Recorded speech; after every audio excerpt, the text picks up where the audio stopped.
এক নম্বরে আমার আল্লাহ জানিয়েছেন পাহাড়ে, 2 নম্বরে গাছে, 3 নম্বরে মানুষের ছাদে বা চালে, 3টা উঁচু জায়গায় বাসা বাঁধবে। আল্লাহ পাক জানিয়েছেন এই 3টা জায়গা ছাড়া মৌমাছিরা বাসা বাঁধেনি, বাঁধছে না, কিয়ামত পর্যন্ত বাঁধবে না। কারণ এই মৌমাছিরা হুকুম পালন করে একজন, আর বলেন তো তার নাম কি? সুতরাং এই মৌমাছির কাছ থেকে মুমিনের 1 নম্বর শিক্ষা, জীবনের প্রত্যেকটা পরতে চলতে ফিরতে উঠতে বসতে প্রত্যেকটা কাজে একমাত্র হুকুম পালন করা লাগবে একজন, আর বলেন তো তিনার নাম কি? 2 নম্বর শিক্ষা বলছি, এই মৌমাছিরা যেখানে যায় ছিন্ন ভিন্ন হয়ে যায় না, একা একা যায় না, সেখানে তারা ঐক্যবদ্ধ হয়ে যায়, দলবদ্ধ হয়ে যায়। অথচ আজকে মৌমাছির কাছ থেকে আমরা এই ঐক্যবদ্ধ হওয়ার শিক্ষা নিতে পারিনি। আজকে ছোটখাটো বিষয় নিয়ে আমরা ছোট ছোট বিভিন্ন দল বিদলে ভাগ হয়ে যাচ্ছি। কে জোরে আমিন বলে আর কে ধীরে আমিন বলে, কে বুকের উপরে হাত বাঁধে আর কে বুকের নিচে বাঁধে, কে নামাজের পরে মোনাজাত করে আর কে করে না। এই ছোটখাটো বিষয় নিয়ে আমরা দল বিদলে ভাগ হয়ে যাচ্ছি। কথা বললেন না কেন? আল্লাহ পাক জানিয়েছেন ওয়া'তাসিমু বিহাবলিল্লাহি জামিআন ওয়া লা তাফাররাকু। আল্লাহ পাক জানিয়েছেন 4 নম্বর পারা 2 নম্বর পৃষ্ঠা সূরা আল ইমরানের 103 নম্বর আয়াতের শুরুর অংশে আছে। আল্লাহ পাক বলেন তোমরা আল্লাহর রুজুকে শক্তভাবে ধারণ করো, ওয়া লা তাফাররাকু, বিচ্ছিন্ন হয়ো না, ছিন্ন ভিন্ন হয়ো না। অথচ আমরা এই শিক্ষা মৌমাছির কাছ থেকে নিতে পারিনি।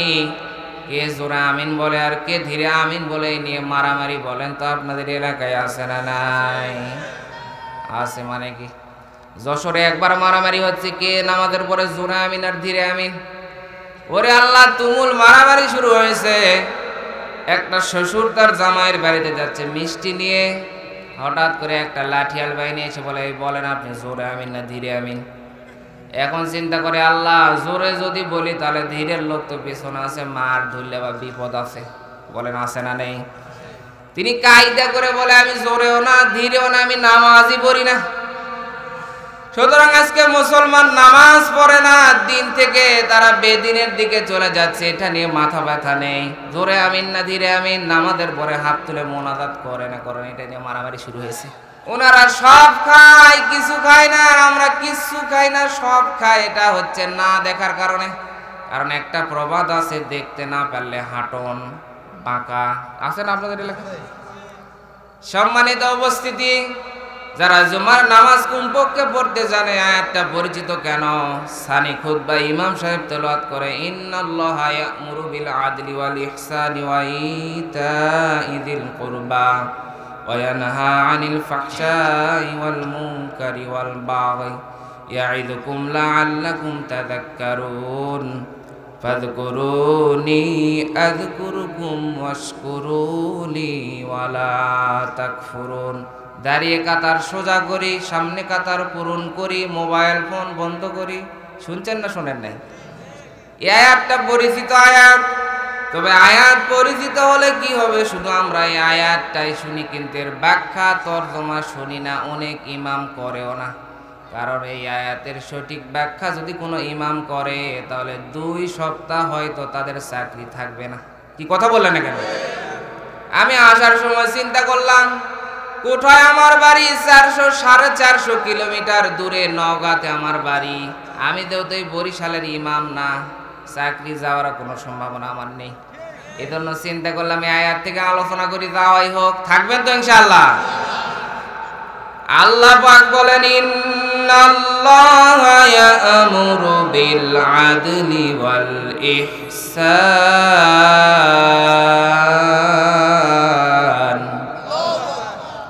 ইহসানি ওয়া ইতাইযিল কুরবা ওয়া ইয়ানহা আনিল ফাহশাই ওয়াল মুনকারি ওয়াল বাগই ইয়া'iদুকুম লা'আল্লাকুম তাযাক্কারুন।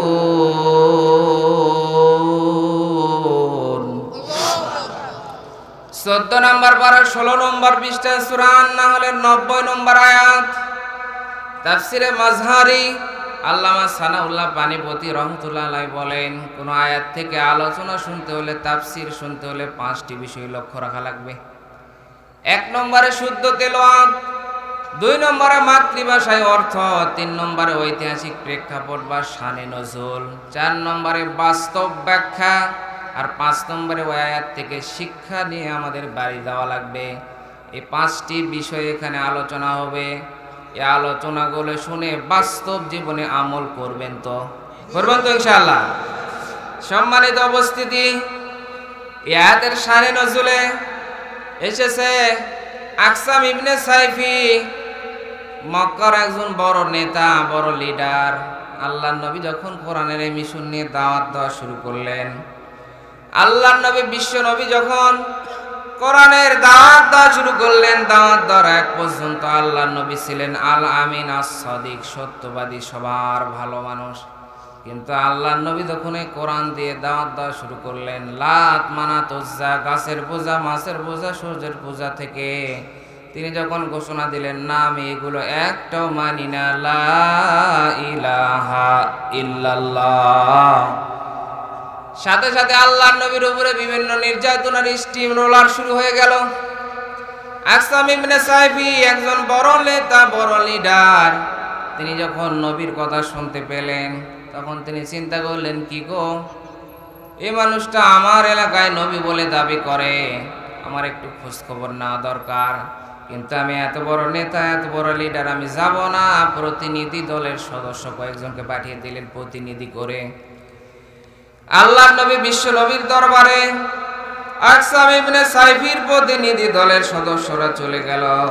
যাওয়ার পরে ডাক দিল, মানাংতা ওয়া মাংতা, আপনি কে এবং কি, হু আর ইউ। কোনো জায়গায় যাওয়ার পরে আপনি যদি ডাইরেক্ট প্রশ্ন করেন আপনি কে, আপনার নাম কি, সালাম নেই, ভালো কথা নেই, বলেন তো এটা বেয়াদবি না আদবি? আল্লাহর নবীর কাছে কি এরকম ভাবে কথা বললো? অথচ আল্লাহর নবী বিশ্ব নবীর পাশে অনেক সাহাবায়ে কেরামরা বসা ছিল। ওস্তাদ কেমন আর ছাত্র কেমন, বিশ্ব নবীও কিছু বললেন না, সাহাবায়ে কেরামরাও কিছু বললেন না। এই কথা যদি আমাদের কোনো পীরের দরবারে বলা হতো, তাহলে দেখবেন পীরের দরবারে অনেক মুরিদ বসা থাকে, কান ধরে টান দিয়ে বলতো, এই মিয়া তুমি কি পীর চিনো না? এটা মুজাদ্দেদে জামান, ভারতের কামান, শাহ সফি পীরে বদনা। বলেন তা আপনাদের এলাকায় পীর আছে না নেই? আছে মানে কি, বরিশালে তো আরো বেশি আছে। কি কথা বলেন না কেন? সরকারি জরিপ অনুযায়ী 48,000 পীর, হাতে গোনা কয়েকটা হক্কানি পীর আছে। কিন্তু এই হাতে গোনা কয়েকটা পীরের দরবার ছাড়া সবগুলো দরবারে চলে বাবার নীতি, কোরআনের নীতি নেই, চলে বাবার নীতি। ওখান থেকে বলা হয়, খাজা বাবার মুরিদ মোরা বড়ই গুনাহগার, খাজা যদি দয়া করে তাইলে হব পার। জোরে বলেন সুবহানাল্লাহ। পানির তলে জলে বাতি, ঝড় বাতাসে নিবে না, খাজা বাবার মুরিদ হইলে নামাজ রোজা লাগে না। কিরামান কাতিবিন, শেষ বিচারের দিন আল্লাহর দরবারে যদি করে অভিযোগ, তাইলে বলবো দুনিয়ায় ছিলাম ন্যাংটা বাবার লোক। ন্যাংটা বাবা, খাজা বাবা, টবলা বাবা, ডুঙ্গি বাবা, বদনা বাবা বলে কিয়ামতের মাঠে বাঁচা যাবে না। কিয়ামতের মাঠে বাঁচতে হলে কোরআন অনুযায়ী আমাদেরকে চলা লাগবে। কথা বলেন ঠিক কিনা? এরকম পীরের দরবারে গেলে বাঁচার বুদ্ধি ছিল না। আমাদের সমাজে কিছু নেতা আছে, আদি নেতা, পাতি নেতা, অত্যাচারে থাকা যায় না। না, আপনাদের এলাকার কথা বলছি না, আপনাদের এলাকার নেতা ভালো, কারণ তাফসীরুল কোরআন মাহফিল দিয়েছে। অন্য এলাকার কথা বলছি। ওই নেতার দরবারে যদি যাওয়া হয়, তাহলে দেখবেন নেতার দরবারে কিছু আতি নেতা, পাতি নেতা বসে থাকে। এই কথা যদি ডাইরেক্ট গিয়ে বলা হয়, আপনি কে, কি আপনি, তাহলে দেখবেন নেতার দরবারে সামসাগুলো কান ধরে টাক দিয়ে বলতো, এই তুমি কি নেতা ছিল না? ইনি গরিব দুঃখী মেহনতি মানুষের কলিজার চামড়া, উন্নয়নের রূপকার, এলাকা সাজানোর, গরিব দুঃখী মেহনতি মানুষের গুম মেরে খাওয়ার জম। বলেন তো এলাকায় আছে না নেই? ওরে আল্লাহ, এরকম অনেক লকব দিয়ে বলে দিবে যে নেতা ছিল না, তুমি থাকো কোন জায়গায়, গেট আউট, এখান থেকে বাইর হয়ে যাও। আল্লাহ নবীর কাছে গিয়ে এরকম প্রশ্ন করলো, নবীও কিছু বললেন না, সাহাবায়ে কেরামরাও কিছু বললেন না। আল্লাহ নবী সাদা মাটা জবাব দিয়ে দিলেন, আনা মুহাম্মদ ইবনে আব্দুল্লাহ। জোরে বলেন আল্লাহু আকবার। আল্লাহর নবী সাদা মাথা জবাব দিলেন, আমি মুহাম্মদ ইবনে আব্দুল্লাহ, আব্দুল্লাহর বেটা মুহাম্মদ। সম্মানিত উপস্থিতি, আল্লাহর নবী তো বলতে পারতেন আনা খাতামুন নাবিয়িন, সাইয়্যিদুল মুরসালিন, সাইয়্যিদুস সাকালাইন, ইমামের আল্লাহর নবীর কি ডিগ্রির লকাবের কোনো অভাব ছিল বলেন? আল্লাহর নবী বললেন না, না দরকার নেই। আকসাম ইবনে সাইফির প্রতিনিধি দলের সদস্যরা বলল, তাহলে আপনি যে দুনিয়ার ভিতরে এসেছেন কেন? আপনি কি বলে আমি আল্লাহর প্রেরিত রাসূল? আপনি দুনিয়ার ভিতরে কি মিশন নিয়ে, কি উদ্দেশ্য নিয়ে, কি কাজ নিয়ে আপনি এসেছেন? আপনি কি বলতে চান? সঙ্গে সঙ্গে আমার আল্লাহ কোরআনুল কারীমের সূরা নাহলের 90 নম্বর আয়াত দিয়ে হযরতে জিবরাইল আলাইহিস সালামকে পাঠিয়ে দিলেন।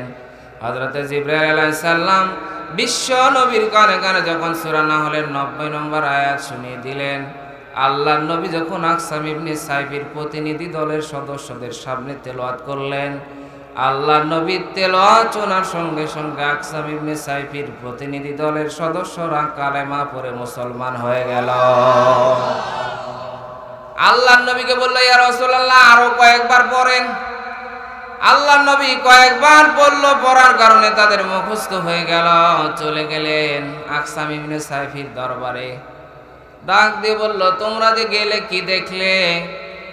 তার প্রতিনিধি দলের সদস্যরা বলল, আমরা দেখলাম সাদা মাথা, নিরহংকার, পরিচ্ছন্ন একটা আকাশের চাঁদের মতো সুন্দর মানুষ। আমরা তাকে বেয়াদবির সাথে প্রশ্ন করলাম, অথচ তিনি রাগও করলেন না, আদবের সাথে প্রত্যেক কথার জবাব দিয়ে দিলেন। এমন কি আমরা যখন প্রশ্ন করলাম, আপনার মিশন কি, আপনার কাজ কি, আপনি এই দুনিয়ার ভিতরে কেন প্রেরিত হয়েছেন? তখন আকসাম ইবনে সাইফির প্রতিনিধি দলের সদস্যরা সূরা নাহলের 90 নম্বর আয়াত তেলাওয়াত করলেন আকসাম ইবনে সাইফির দরবারে। অনেকগুলো মানুষ বসা ছিল। এই আয়াতে তেলাওয়াত শোনার সঙ্গে সঙ্গে আকসাম ইবনে সাইফি সহ অনেকগুলো কাফিরেরা কালেমা পড়ে সাথে সাথে মুসলমান হয়ে গেলেন।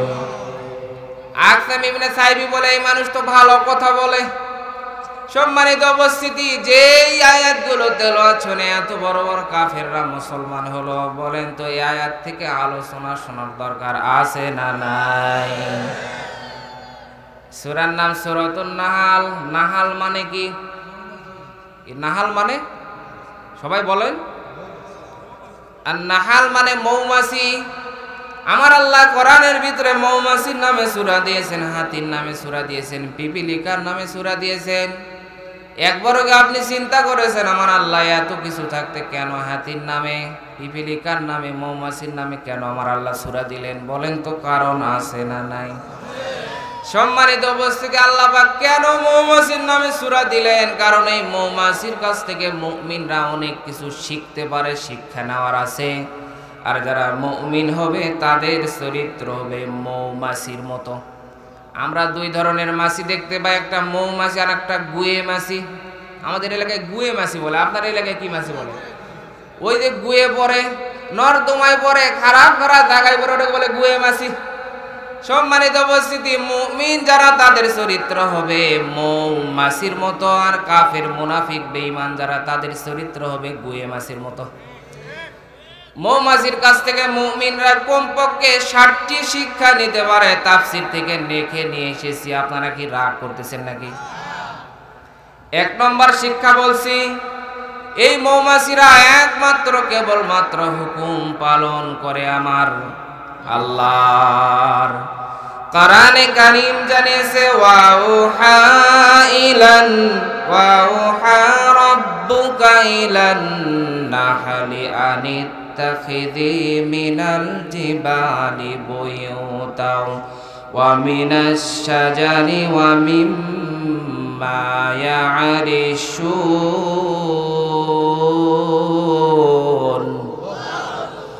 14 নম্বর 12 13 নম্বর 20টা সূরা নাহলের 68 নম্বর আয়াত। এটা আল্লাহ পাক বলেন, যখন আমি মৌমাছির প্রতি ইলহাম করলাম, তাদেরকে ইঙ্গিত দিয়ে জানিয়ে দিলাম যে তোমরা 3 জায়গায় বাসা বাঁধবে।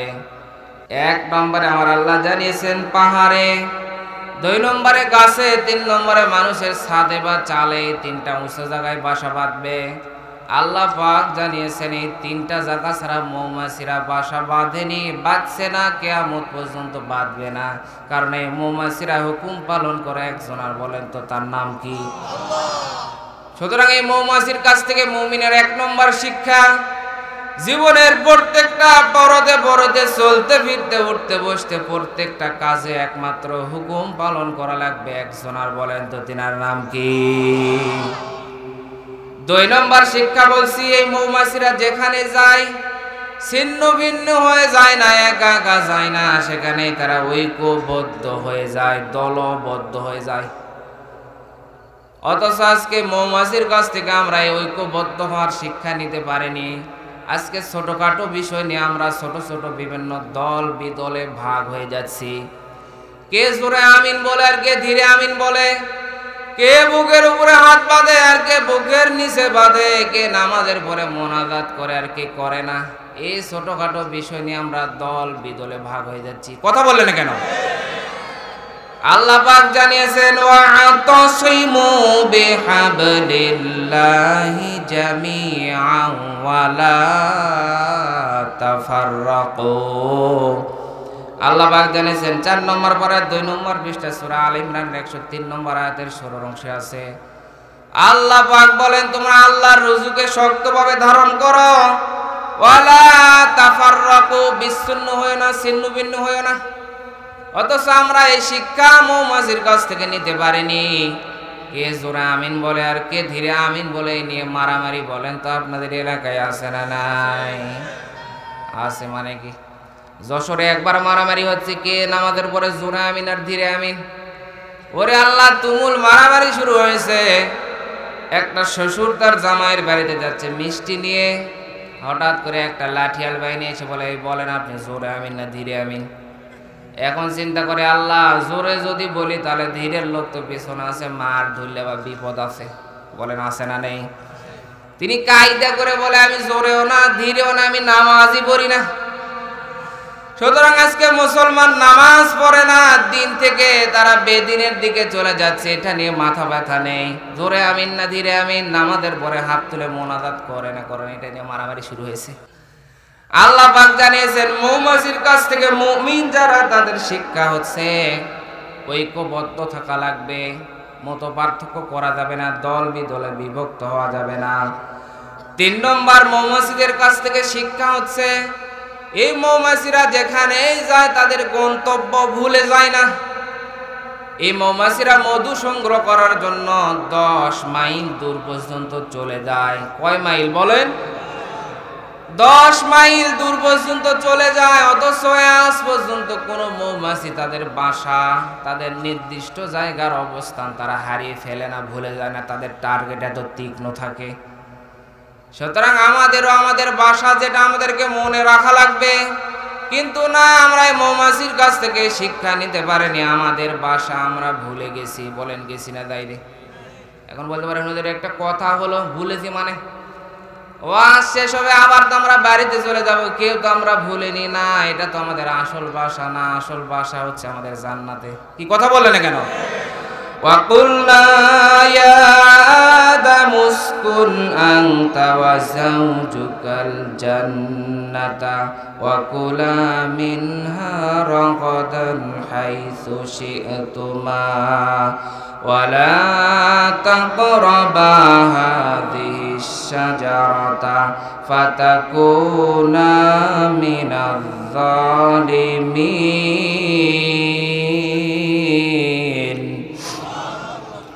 1 নম্বর পারার 5 নম্বর পৃষ্ঠা সূরা বাকারার 35 নম্বর আয়াত। এটা আল্লাহ পাক জানিয়েছেন আদম এবং হাওয়াকে সৃষ্টি করার পরে বললাম তোমরা সুখ স্বাচ্ছন্দ্যে জান্নাতের ভিতরে থাকো, যা ইচ্ছা আহার করো, কিন্তু ওয়ালা তাকরাবা হাযিহিশ শাজারা, আমার আল্লাহ একটা নির্দিষ্ট সীমানা দিয়ে দিলেন যে এই গাছের কাছে তোমরা যেও না। সম্মানিত উপস্থিতি, যদি যাও তোমরা তাহলে জালেমদের অন্তর্ভুক্ত হয়ে যাবে।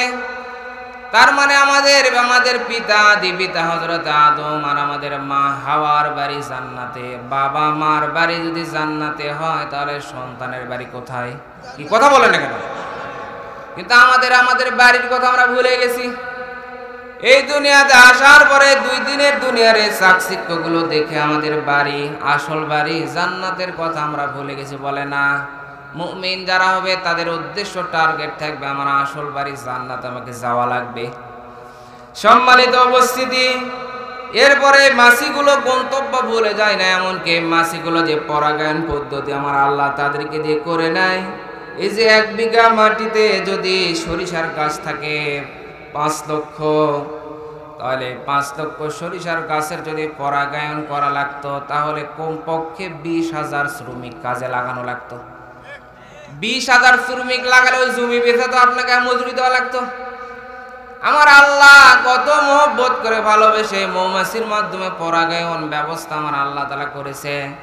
ছেলে ফুল থেকে মেয়ে ফুলে যায়, মেয়ে ফুল থেকে ছেলে ফুলে যায়।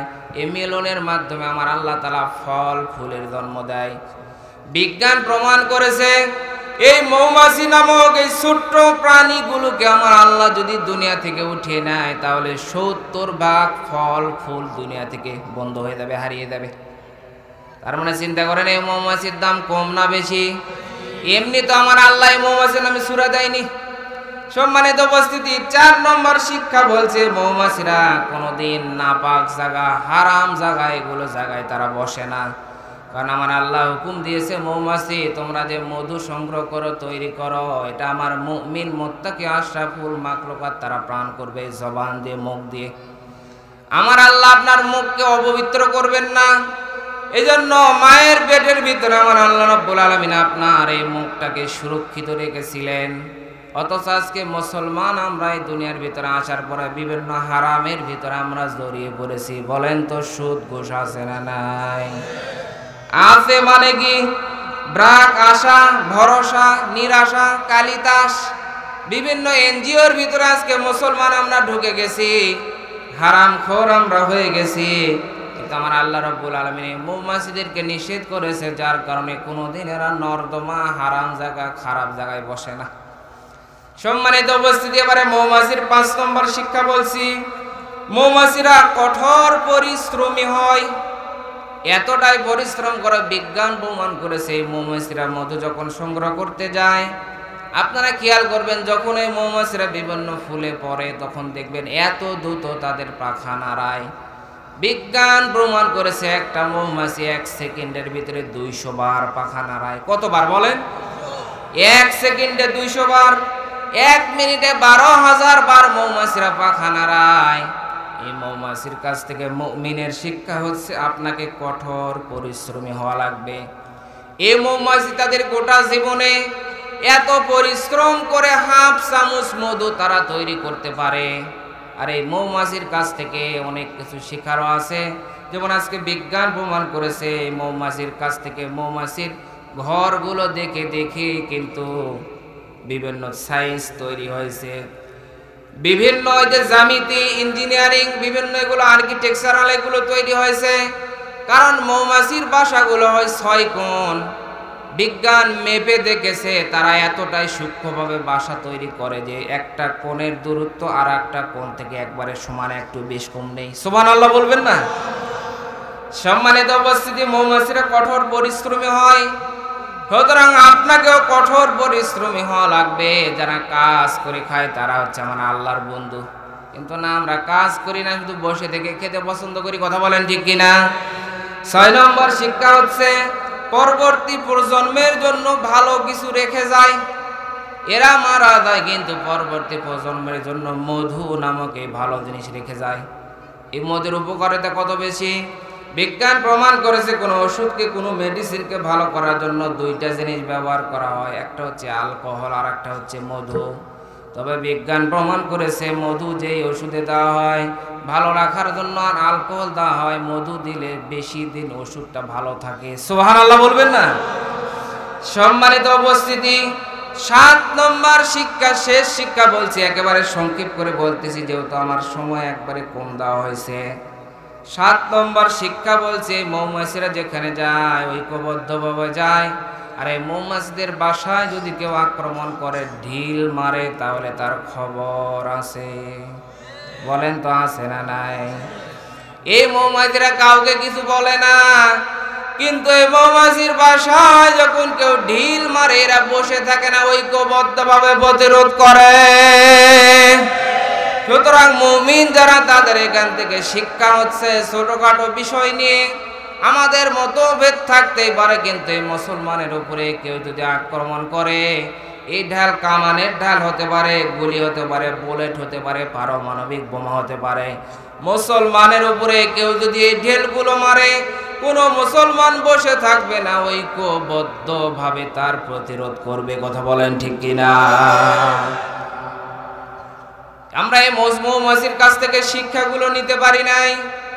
আল্লাহ তাআলা যেন আমাদের সকলকে মুমিন যারা এই মৌমাছির এই শিক্ষাগুলো বাস্তব জীবনে অর্জন করার তৌফিক দান করে। সবাই বলেন আমিন। আর কথা বাড়ালাম না, আসেন এবারে শব্দের ব্যাখ্যার দিকে যাই। আল্লাহ পাক জানিয়েছেন ইন্নাল্লাহ, নিশ্চয় আল্লাহ, ইয়ামুরু, আদেশ করেছেন। বলেন তো আমার আল্লাহর আদেশ মানা ফরজ না নফল? আমার আল্লাহ আদেশ করেছেন, অর্ডার করেছেন বিল আদলি, ন্যায় পরায়ণতার, ওয়াল ইহসান, সদাচরণ করার, ওয়া ইতাইযিল কুরবা। আল্লাহ পাক জানিয়েছেন নিকটাত্মীয় যারা তাদের খোঁজ খবর নেওয়ার, দান করার। সম্মানিত উপস্থিতি, আল্লাহ পাক তিনটা আদেশ করেছেন আর তিনটা নিষেধ করেছেন। ওয়া ইয়ানহা, আমার আল্লাহ নিষেধ করেছেন আনিল ফাহশা, অশ্লীলতা চলবে না, ওয়াল মুনকার, খারাপ কাজ চলবে না, ওয়াল বাগি, সীমা লঙ্ঘন করা যাবে না। ইয়াইযুকুম লাআল্লাকুম তাযাক্কারুন। আল্লাহ পাক জানিয়ে দিলেন যে ওয়াজ করলাম আমি আল্লাহ। ওয়াজ মাওলানা মুজাহিদুল ইসলাম করলেন না, ওয়াজ আমার সম্মানিত ওস্তাদ ডক্টর মাওলানা ফয়জুল হক করবেন না, ওয়াজ করেছেন আমার আল্লাহ। বলেন ওয়াজ করেছেন কে? আরে বলেন, আল্লাহ পাক বলেন ওয়াজ করলাম আমি আল্লাহ। সুতরাং যারা ওয়াজের বিরোধী, যারা তাফসিরুল কোরআন মাহফিলের বিরোধী, তারা আমার আল্লাহর বিরোধী। অথচ বাংলার জমিনের ভিতরে যে কুষ্টিয়ায় গত দুটা প্রোগ্রাম করলাম, আমির হামজা ভাইয়ের এলাকা, ও আল্লাহ, নিজের এলাকায় যে এত জনপ্রিয়তা, এত জনপ্রিয়তা, এতে আমির হামজা ভাইয়ের কণ্ঠের একটু ছোঁয়া থাকার কারণে 3 ঘন্টা আলোচনা করার পরে মহিলাদের কাছ থেকে অনুরোধ, হুজুর আর কমপক্ষে 30 মিনিট 40 মিনিট আপনাকে আলোচনা করাই লাগবে। আলোচনা আর একটু করলাম। এবারে ছেলেদের মাঝ থেকে অনুরোধ, হুজুর আরো কমপক্ষে 20 মিনিট আলোচনা করাই লাগবে। শেষ মুহূর্তে তখন আমি আর পারছি না, মাইকটা এত ভালো ছিল না। একজন মুরব্বী আমার কাছে এসে হাত ধরে এমন কান্না শুরু করেছে, মানুষের আবেগ দেখে আমি তো একবার অস্থির হয়ে গেছি। এই যে আমির হামজার ভালোবাসা, এটা কিসের কারণে বলেন তো? আরে কথা বলেন না কেন? আজকে যেখানে যাচ্ছে হাজার হাজার লক্ষ লক্ষ মানুষ হচ্ছে। এই যে আমার এলাকায় গত কয়েকদিন আগে গিয়েছিল, ওখানে আমিও ছিলাম। দিনের বেলায় মাহফিল, দিনের বেলায় জোহরের পরে আলোচনা, এত রোদ হচ্ছে, এরপরে হাজার হাজার মানুষের ঢল। প্রশাসন থেকে বাধা, উঠতে দেয়নি। এমনকি প্রশাসন থেকে বাধা দিয়েছে, উঠতে দেয়নি। শুধু বলা হয়েছে যে শত শত মাইল দূরে থেকে মানুষগুলো এসেছে একটু দেখার জন্য, কমপক্ষে এতটুকু অনুমতি দেন যে স্টেজে উঠবে। আমির হামজা ওঠার পরে আসসালামু আলাইকুম ওয়া রাহমাতুল্লাহ এতটুকু বলবে, আর একটা কথা বলবে না, মানুষ শুধু দেখবে। এই অনুমতিও দেওয়া হয়নি। বাংলাদেশ ৫৬,০০০ বর্গ মাইলের দেশ, যেখানে ৯০ থেকে ৯৫% মুসলমানের দেশ, সেখানে নির্দ্বিধায় নিষ্কণ্ঠে কোরআনের কথা বলতে পারে না। এর চাইতে ধিক্কারজনক, নেক্কারজনক কাজ আর হতে পারে না। কথা বলেন ঠিক কিনা? সম্মানিত উপস্থিতি, আমার আল্লাহ পাক বলেন আমি আল্লাহ আদেশ করলাম, অর্ডার করলাম বিল আদলি, ন্যায় পরায়ণতা করো, ন্যায় বিচার করো। ও মুসলমান, প্রিয় বরিশালবাসী যারা এখানে আছেন, বুকে হাত দিয়ে বলুন তো, আজকে কে তাম পৃথিবীর ভিতরে ন্যায় বিচার আছে? ন্যায় বিচার যদি থাকতো, নিরপরাধ কোনো মাজলুম মুসলমান জেলখানার ভিতরে থাকতো না। সম্মানিত উপস্থিতি, আল্লাহ পাক আপনাকে আমাকে কি জন্য পাঠিয়েছেন? কোরআনে কারীম জানিয়েছে, ওয়া ইয ক্বালা রাব্বুকা লিল মালাইকাতি ইন্নী জাইলুন ফিল আরদি খলিফা। জোরে বলেন আল্লাহু আকবার। 1 নম্বর পারা 6 নম্বর পৃষ্ঠা সূরা বাকারা 30 নম্বর আয়াতের শুরুর অংশে আছে। আল্লাহ পাক বলেন, যখন আমি ফেরেশতাদের সামনে আমার সিদ্ধান্ত জানালাম, নিশ্চয় অবশ্যই দুনিয়ার ভিতরে জমিনের ভিতরে আমি আল্লাহ খলিফা পাঠাবো। আমার আল্লাহ কিন্তু পরামর্শ করে নাই। অনেকে আমরা বলে থাকি আল্লাহ পরামর্শ করেছে। কি পরামর্শ করেছে? না, পরামর্শ করে কাজ করে তারা যাদের ভুল হওয়ার সম্ভাবনা আছে। বলেন তো আমার আল্লাহর কি কোনো ভুল হওয়ার সম্ভাবনা আছে নাকি?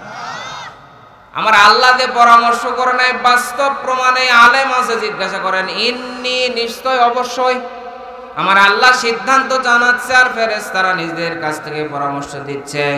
ক্বালু আতাজআলু ফীহা মান ইউফসিদু ফীহা ওয়া ইয়াসফিকুদ দিমা। ও আল্লাহ, দুনিয়ার ভিতরে আপনি এমন খলিফা, এমন প্রতিনিধি তৈরি করবেন যারা দুনিয়ার ভিতরে যাওয়ার পরে ফাসাদ সৃষ্টি করবে, রক্তপাত করবে। ফেরেশতারা নিজেদের থেকে জানাচ্ছে, ওয়া নাহনু নুসাব্বিহু বিহামদিকা ওয়া নুকদ্দিসু লাক। আল্লাহ জিকির করার জন্য, তাসবিহ পাঠ করার জন্য আমরাই যথেষ্ট, আমরাই তো আছি। ফেরেশতাদের ধারণা জিকির করার জন্য, তাসবিহ পাঠ করার জন্য আমার আল্লাহ খলিফা, প্রতিনিধি পাঠাবেন। বলেন তো আমার আল্লাহকে আমাদেরকে জিকির করার জন্য পাঠিয়েছেন? আর কথা বললেন না কেন? আল্লাহ পাক বললেন, ক্বালা ইন্নী আ'লামু মা লা তা'লামুন। জোরে বলেন আল্লাহু আকবার। আল্লাহ পাক জানিয়েছেন আমি আল্লাহ যা জানি তোমরা তা জানো না। তোমাদের ধারণা জিকির করার জন্য, তাসবিহ পাঠ করার জন্য আমি আল্লাহ ফেরেশতা পাঠাবো না। কারণ জিকির করার জন্য, তাসবিহ পাঠ করার জন্য এই দুনিয়ার ভিতরে অনেক সৃষ্টি আছে। সাব্বাহা লিল্লাহি মা ফিস সামাওয়াতি ওয়া মা ফিল আরদ ওয়া হুয়াল আজিজুল হাকীম।